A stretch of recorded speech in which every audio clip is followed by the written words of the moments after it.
बच्चों के नाम का आंगनवाड़ी में दलिया आता है। बच्चे 2-2 साल के पढ़ते हैं आंगनवाड़ी में, दलिया आता है। वो रो रो के बताई, बोले महाराज जी मैं नौकरी छोड़ दूंगी क्योंकि मैं कथा सुनती हूँ।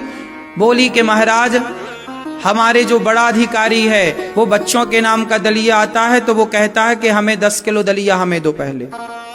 सोचो बच्चों के दलिया खा रहे हैं ये एक एक। अब उन जो बड़ा आप होता है ना उसके ऐसे 50 आंगनवाड़ी आते हैं तो 50 आंगनवाड़ी केंद्र से उसने 10-10 किलो दलिया लिया तो सोचो कि 50 गुणा 10 कर लो, फिर वो दलिया बेच देता होगा उसके बड़े अधिकारियों को थोड़ा थोड़ा पैसा, बोले सबको बढ़ता है ये पैसा। अब सोचो ये भ्रष्टाचार है। जो 2 साल का बच्चा है उसके नाम का जो दलिया आता है वो भी भ्रष्टाचार की बलि चढ़ता है इस देश में। ये बात सही है कि गलत है? अब बताओ।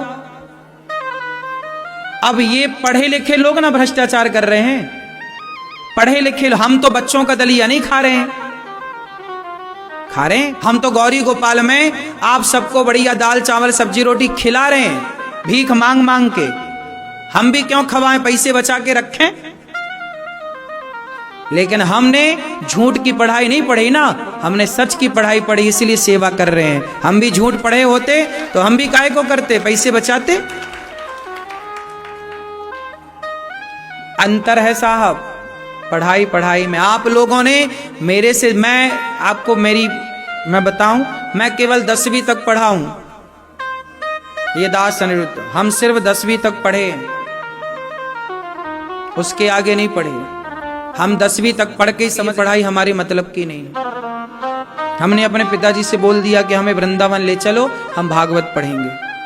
हमारे पिताजी 1 साल तक नहीं लाए, बोले नहीं तुम पढ़ो, हम तुम्हें नहीं ले जाएंगे। हम 1 साल तक गैया चराते रहे पर हम पढ़े।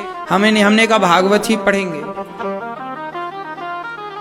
भागवत जी पढ़ना था, बिहारी जी को ये सब सेवाएं करानी थी, इसलिए हमने वो पढ़ाई को हाथ जोड़ा और ये पढ़ाई पढ़ने स्टार्ट की। भागवत जी पढ़े, पुराण पढ़े, वेद पढ़े, जो पढ़े आध्यात्म की पढ़ाई, जो हमारी वैदिक पढ़ाई थी वो पढ़ी। आज गौरी गोपाल गुरुकुल में 150 बच्चे पढ़ रहे हैं। क्यों पढ़ रहे हैं? क्योंकि हम ईमानदारी से काम कर रहे हैं। बेईमान होते तो आज गौरी गोपाल गुरुकुल में जाओ, बच्चों को देखो, उनके रहने की खाने की कैसी व्यवस्थाएं। सारे बच्चों को रात को 1-1 गिलास दूध मिलता है, सुबह नाश्ता मिलता है, दोपहर के भोजन मिलता है।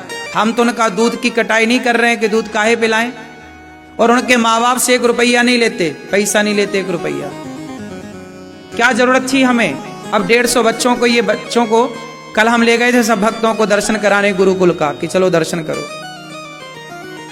तो आप भी गौरी गोपाल गुरुकुल का दर्शन करिएगा। बच्चे पढ़ते हैं, निःशुल्क उनका खाना पीना रहना। हम आप लोगों से भीख मांग मांग के सब सेवाएं करते हैं। हमारे मन में भी पाप होता तो क्या जरूरत थी गुरुकुल खोलने की? 4 से 5 लाख रुपया खर्चा है महीने का। 5 लाख रुपया महीने का खर्चा है केवल गुरुकुल का। 5 लाख रुपया तो कहीं नहीं गया महीने का। खाना पीना रहना और जो आचार्यों की फीस इत्यादि सब पढ़ाने के लिए पैसा तो देना ही पड़ता है, जिनको रखेंगे पढ़ाने के लिए। 50-50 हजार रुपया महीना देता हूं मैं एक आचार्य को पढ़ाने का।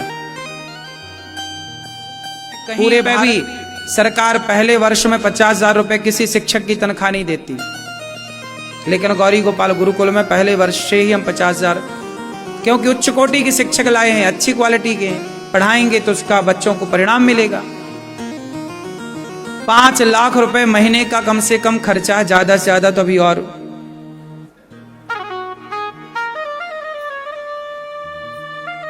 अब 150 बच्चों को आप हिसाब लगा लेना घर में बैठ के, एक गिलास दूध का, रोटी का, भोजन, उनकी रहने की, खाने पीने की, सबकी व्यवस्थाएं। पैसे तो लगती हैं काम में, लेकिन ये सारा काम हो रहा है यहां पर।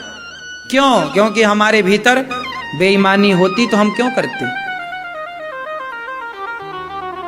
हम भी 2-4 बच्चे ही रखते कि देखो जी 2-4 बच्चे पढ़ रहे हैं। नहीं, पूरा प्रॉपर बच्चों की सब व्यवस्थाएं, एक गुरुकुल जैसा गुरुकुल है। ये सब ईमानदारी से होता मेरी माँ। अब आप गौरी गोपाल रसोई में जाके भोजन चेक करना, आप सबने प्रसादी पाई होगी। जो आप चावल खाते हो ना गौरी गोपाल रसोई का, वो चावल कौन सा मिलता आपको? आप में से कितने लोगों ने प्रसादी पाई गौरी गोपाल जी की रसोई में? चावल पाए कि नहीं? कौन सा चावल था वो? अब बताइए, बासमती चावल आप लोग अपने घर पे नहीं खाते, और जाके चेक कर लेना वो बासमती चावल है। हमारे देश में सबसे बढ़िया चावल बासमती ही बोला जाता है। 85 से लेके 90-95 रुपए किलो का चावल है। क्यों? 40 रुपया किलो का चावल भी तो आता है बाजार में, हम वो क्यों नहीं खिलाते आपको? 90 रुपया और 80-85 रुपया का किलो का चावल क्यों खिलाते हैं? इसलिए कि आप हमारे अतिथि हैं, और अतिथि भगवान होता है, और भगवान के लिए सबसे अच्छी चीजें होनी चाहिए। ये मेरा भाव है, ये ईमानदारी है। बेईमान होता तो मैं 40 रुपया किलो खाता, पेट तो उससे भी भर जाता आपका। और आप थोड़ी कहते कि आपने ये चावल क्यों खवाया, और सबको फ्री में मिल रहा है। दाल जाके देखना, गाढ़ी दाल, सब्जी, जो व्यवस्थाएं हैं। फिर इससे ये पता है, ये ईमानदारी है। सरकार बेईमान होती है, इसलिए वो बच्चों का दलिया भी चुरा लेती है। बोलो हाँ। सरकार को पता है कि भ्रष्टाचार हो रहा है, पर चुप बैठी है धृतराष्ट्र की तरह। सरकार को क्या नहीं पता? सब पता है कि बेईमानी चल रही इस देश में, जबरदस्त भ्रष्टाचार चल रहा है, लेकिन कहां मुंह खुल रहा किसी का? हाँ या ना? आदमी को मौका मिल रहा है तो सब खाए जा रहा है। सब जब सोचिए आंगनवाड़ी का बच्चों का दलिया भ्रष्टाचार की बलि चढ़ रहा है, वहां जो दवाइयां आती हैं उसमें भ्रष्टाचार हो रहा है। सोचिए ये कौन लोग हैं? इसलिए आपसे कहता हूं, बच्चों की ईमानदार बनाना, बेईमान ना बनाना। ये धरती ईमानदारों के बल पर टिकी है, बेईमानों के बल पर तो कब की रसातल में चली जाती। क्यों मेरी मां?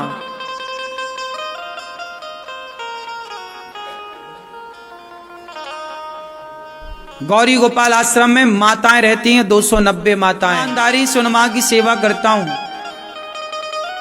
उन माओं को कोई दवाई की कमी ना हो, उन माओं को कोई चीज की कमी ना हो। ईमानदारी है। सरकारी वृद्धाश्रमों को जाके देख लेना, सरकारी व्यवस्थाओं को जाके देख लेना। मैंने आपको बताया था ना, सरकार की ओर से यहां पर एक अन्य क्षेत्र खोला गया वृंदावन में। 1 महीना ना चला पाई सरकार, और ये गौरी गोपाल में अन्य क्षेत्र 5 साल से चल रहा है, कोरोना काल से। इसलिए मेरी मां, क्योंकि करने वाला ईमानदार है तो करेगा, और करने वाला ही बेईमान हो जाएगा तो कुछ ना हो पाएगा। तो ये ईमानदारी का प्रमाण है कि गौरी गोपाल में जितनी सेवाएं चल रही हैं, इतनी सेवाएं आप आके देख भी नहीं पाते। यहाँ इतनी सारी माताएं हैं कि सभी माताओं का आप दर्शन भी नहीं कर पाते। यहाँ घूमने के लिए आपको कम से कम 2 से 3 घंटे का समय चाहिए, तब आप यहाँ की बारीकी को देख पाओगे। आप आए 10 मिनट में देख के चले गए, 10 मिनट में आप कुछ नहीं देख पाते।